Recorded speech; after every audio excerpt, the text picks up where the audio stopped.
আজকের মুসলমানেরা যে অধঃপতিত তার সবচেয়ে বড় নিদর্শন হচ্ছে আজকের ফিলিস্তিন। আজকের ফিলিস্তিনের সর্বশেষ খবর যদি আপনারা জানেন, আজকের ফিলিস্তিনের সর্বশেষ খবর যদি আপনারা শুনেন, তাহলে কোনো মুসলমানের পক্ষে রাত্রিতে শান্তিতে ঘুমানো, কোনো মুসলমানের পক্ষে আমোদ ফুর্তি করা সম্ভব নয়। তাদেরকে এই অবস্থায় দেখে এবং এই অবস্থায় রেখে সমগ্র গাজা থেকে মুসলমানদেরকে বিতাড়িত করে দিয়ে মিশরের সীমান্তবর্তী রাফাহ ক্রসিংয়ে অস্থায়ী তাঁবুতে 19 থেকে 20 লক্ষ গাজার অধিবাসী মুসলমানেরা গাদাগাদি করে একদম পশু প্রাণী যেভাবে বসবাস করে সেভাবে তাদের দিনাতিপাত করছে। এবং ইসরায়েল চেষ্টা করছে যে রাফা ক্রসিংয়ে আশ্রয় নেওয়া এই অঞ্চলগুলোতেও আক্রমণ করবে, যদিও এখনও করেনি এই অঞ্চলে, কিন্তু করবে, এটা তার চিন্তা ভাবনা। তো আজকের এই দৃশ্য আমি কোরআনের যে আয়াত পাঠ করেছি সেই দৃশ্যের সাথে মিলে যায়। কোরআনের আয়াতে আল্লাহ সুবহানাহু ওয়া তাআলা বলছেন, যেটা আমি শুরুতেই তেলাওয়াত করেছি, ওয়াইয নাজ্জায়নাকুম মিন আলি ফিরআউন ইয়াসুমুনাকুম সুআল আযাব ইযাববিহুনা আবনাআকুম ওয়া ইস্তাহইউনা নিসাআকুম।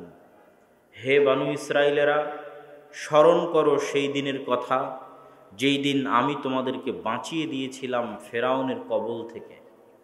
কোন ফেরাউনের কবল থেকে? ইয়াসুমুনাকুম সুআল আযাব, যেই ফেরাউন তোমাদেরকে ভয়ঙ্কর শাস্তি প্রদান করত।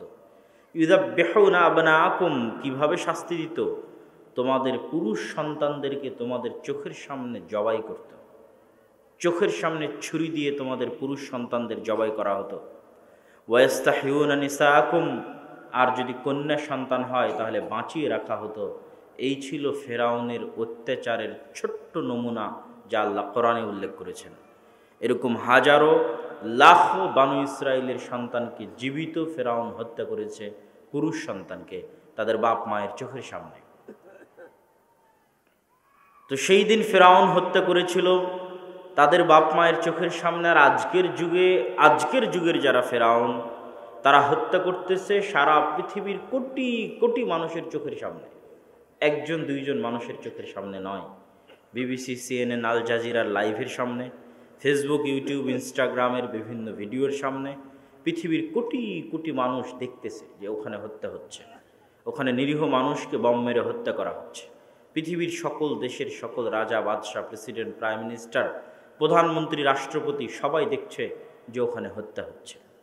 তো ফেরাউন হত্যা করত তাদের পরিবারের সামনে, বাপ মায়ের সামনে, আর আজকের যুগের ফেরাউন হত্যা করতেছে সারা পৃথিবীর সকল মানুষের চোখের সামনে।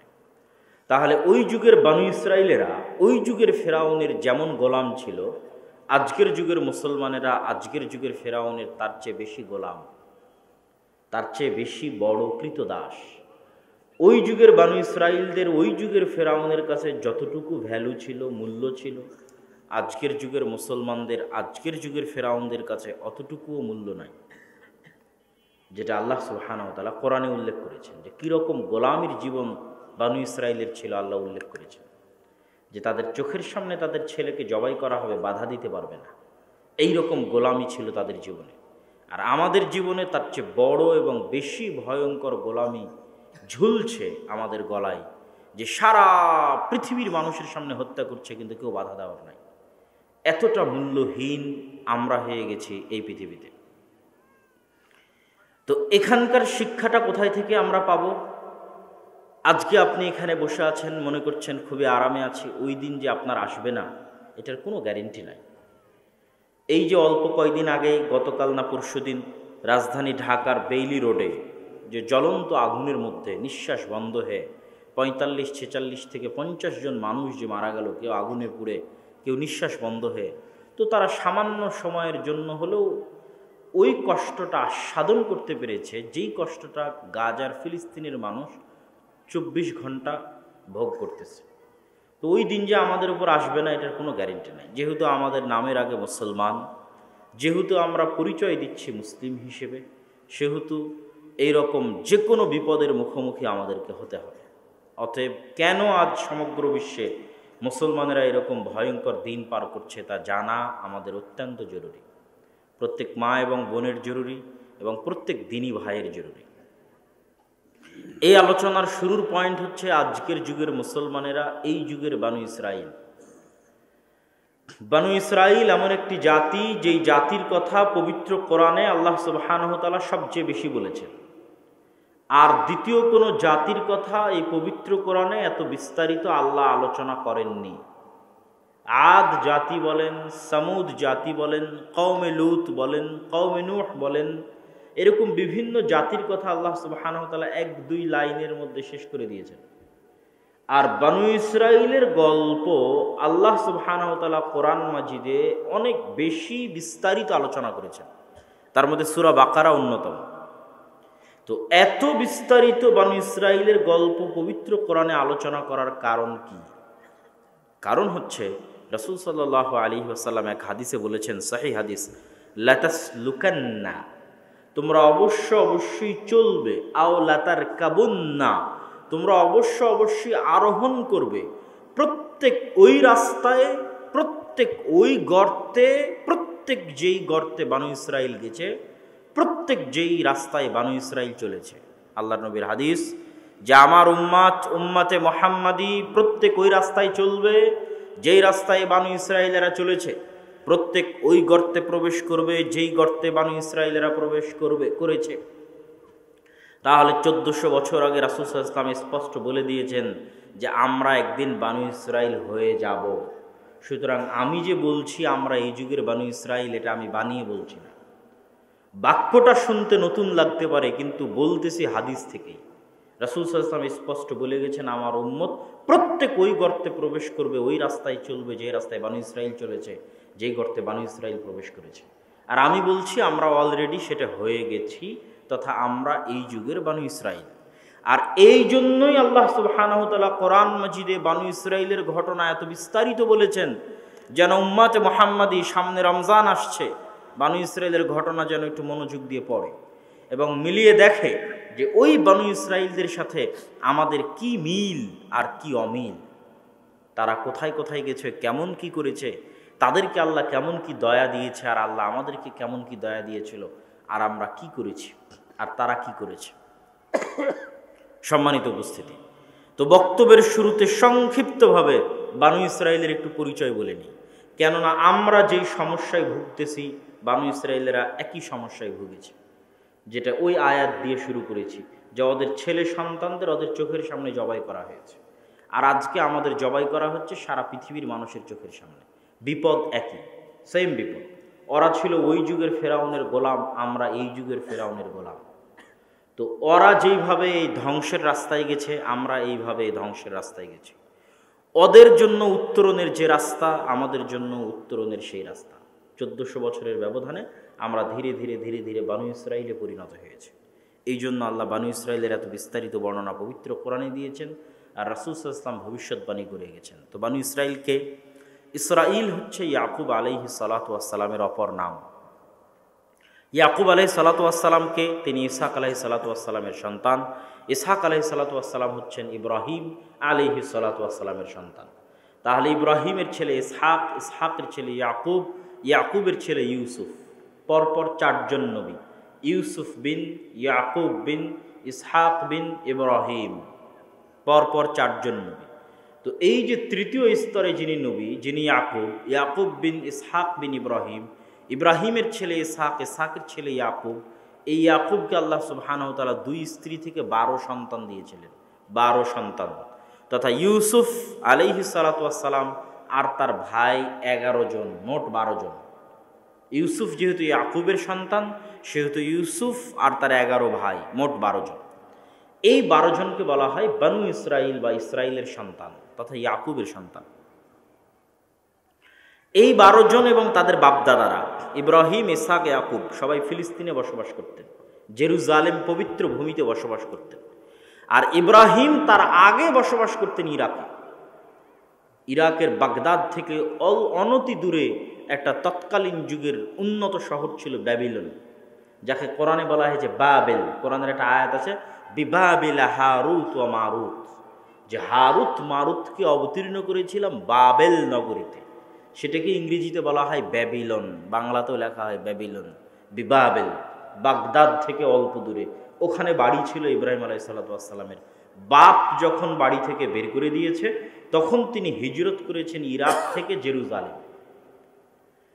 আমার নবী হিজরত করেছেন মক্কা থেকে মদিনা, আর ইব্রাহিম হিজরত করেছেন ইরাক থেকে জেরুজালেম, ফিলিস্তিন, শাম বা সিরিয়া। আজকের সিরিয়া সিরিয়া নয়।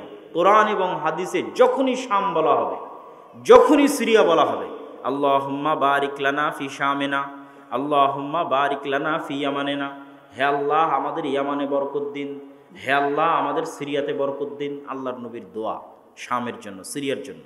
রাসূল সাল্লাল্লাহু আলাইহি ওয়াসাল্লাম বলেছেন, লা তাযালু তায়ফাতুম মিন উম্মতি যাহিরিন আলাল হক, আমার উম্মতের একটা দল কিয়ামত পর্যন্ত হকের উপর থাকবে। কোথায় পাবা তাদেরকে জানো? শাম, সিরিয়াতে পাবা। তো সিরিয়া মানে আজকের সিরিয়া নয়, শাম মানে আজ। লেবানন তো ভাই কালকে তৈরি হলো, জর্ডান তো কালকে জন্ম হলো, তারপরে হচ্ছে ওর আশেপাশে আর যে দেশগুলো আছে ফিলিস্তিন, এগুলোর নামকরণ কালকে হলো। এগুলো সব মিলে, এই সিরিয়া মিলে, জর্ডান মিলে, লেবানন মিলে, ইসরায়েল মিলে, ফিলিস্তিন মিলে, সব মিলেই হচ্ছে শাম। ছোট্ট একটা ভূখণ্ড। এটাকে ইংল্যান্ড, ব্রিটেন, জাতিসংঘ এরা টুকরো টুকরো টুকরো টুকরো করে কাটে এরকম 10টা-15টা দেশ বানিয়েছে। কিন্তু যেমন পশ্চিমবঙ্গ আর বাংলাদেশ যেমন আলাদা করা সম্ভব নয়, পশ্চিমবঙ্গ আর বাংলাদেশ এই অঞ্চলটা যেমন পুরোটাই বাংলা, বা এই অঞ্চলের মানুষ যেমন বাংলায় কথা বলে, ঠিক এই পুরো শাম অঞ্চলটা আলাদা করা সম্ভব নয়। লেবানন নামেও আলাদা করা সম্ভব নয়, জর্ডান নামেও আলাদা করা সম্ভব নয়, সিরিয়া নামেও আলাদা করা সম্ভব নয়, ইসরায়েল এবং ফিলিস্তিন নামেও আলাদা করা সম্ভব নয়, পুরোটাই শাম। তো আল্লাহর নবী এই শামের জন্য দোয়া করেছেন। কেন? এই শাম হচ্ছে দারুল হিজরা। কার হিজরতের জায়গা? আদি পিতা ইব্রাহিমের হিজরতের জায়গা। মুহাম্মদ সাল্লাল্লাহু আলাইহি ওয়াসাল্লাম কার সন্তান? ইব্রাহিমের সন্তান। তো মুহাম্মদ সাল্লাল্লাহু আলাইহি ওয়াসাল্লাম কাকে নিয়ে গর্ব করতেন? ইব্রাহিমকে নিয়ে গর্ব করতেন। পৃথিবীতে মিল্লাতে ইব্রাহিমের দাবিদার 3টে ধর্মই মিল্লাতে ইব্রাহিমের দাবিদার। ইহুদিরাও মিল্লাতে ইব্রাহিমের দাবিদার, খ্রিস্টানেরাও মিল্লাতে ইব্রাহিমের দাবিদার, মুসলমানেরাও মিল্লাতে ইব্রাহিমের দাবিদার। যে এরা 3জনই দাবি করে যে আমরা ইব্রাহিমের অনুসারী। আপনি যান ইউরোপ এবং আমেরিকায়, কত মানুষের নাম পাবেন আব্রাহাম, আব্রাহাম লিঙ্কন। মূলত আব্রাহাম মানে ইব্রাহিম, এবং আব্রাহাম বলে ওই ইব্রাহিমকেই বোঝানো হচ্ছে যিনি নবী। মানে এটা সেকেন্ড কোনো ইব্রাহিম না। আব্রাহাম মিন্স ইব্রাহিম, ওই নবী যাকে আমি আপনি নবী বলছি। শত শত মানুষের নাম পাবেন ডেভিড।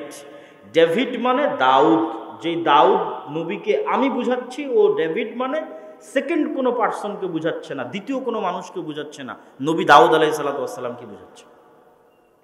কত মানুষের নাম পাবেন Joseph, Joseph Stalin, saint Joseph school and college.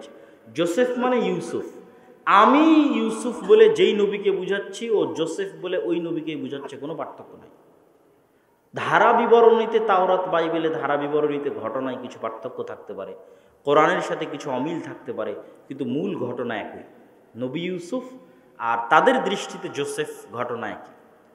আমি ইসহাক বলে যা বুঝাচ্ছি, ও আইজ্যাক বলে তাই বুঝাচ্ছে, আইজ্যাক নিউটন, পুরোটাই ওটাই ইসহাক। সে আইজ্যাক বলে আর সেকেন্ড দ্বিতীয় কোনো ব্যক্তিকে বুঝাচ্ছে না, নবী ইসহাককে বুঝাচ্ছে। আমি ইয়াকুব বলে যাকে বুঝাচ্ছি, সে জ্যাকব বলে তাকেই বুঝাচ্ছে। জাস্ট উচ্চারণ এবং প্রোনাউন্সিয়েশনের পার্থক্য, কিন্তু এই তিনটে ধর্মই মিল্লাতে ইব্রাহিমের দাবিদার, ইব্রাহিমের অনুসারী হওয়ার দাবিদার। ইন্টারেস্টিং জিনিস হচ্ছে, তারা কেন আমাদেরকে মানতে চায় না? আমাদেরকে মানতে চায় না এই কারণে, তারা মনে করে ইব্রাহিমের সন্তান ইসহাক একমাত্র আল্লাহর দয়াপ্রাপ্ত, আর ইব্রাহিমের সেকেন্ড সন্তান ইসমাইল আল্লাহর দয়াপ্রাপ্ত নয়। কিন্তু তাদের প্রত্যেকটা বইয়ে ইসমাইলের নাম আছে, এবং ইসমাইল যে আরবে রেখে এসেছিল ইব্রাহিম আলাইহিস সালাতু ওয়াস সালাম ইসমাইলকে, এবং তিনি যে আবুল আরব, আরবের পিতা, এটা বাইবেল, তাওরাত সহ সব জায়গাতে স্বীকার করা আছে। কিন্তু ওই ইসমাইলেরই সন্তান মুহাম্মদ সাল্লাল্লাহু আলাইহি ওয়াসাল্লাম, তার ঘরে নবী আসবে, এটা ইসহাক আলাইহিস সালাতু ওয়াস সালামের পরবর্তী যারা বংশধরের দাবিদার, এইটা তারা মানতে বা বিশ্বাস করতে রাজি নয়। সমস্যা হচ্ছে এটা। না হলে এরকম অসংখ্য বিধান আছে, কমন অসংখ্য বিধান দেখাতে পারো। ইহুদিরা 3 ওয়াক্ত সালাত আদায় করে, ওদের এক ওয়াক্ত সালাতের নাম হচ্ছে মারিব, যেটা আমরা সন্ধ্যায় পড়ি, ওরাও ওটা সন্ধ্যায় পড়ে।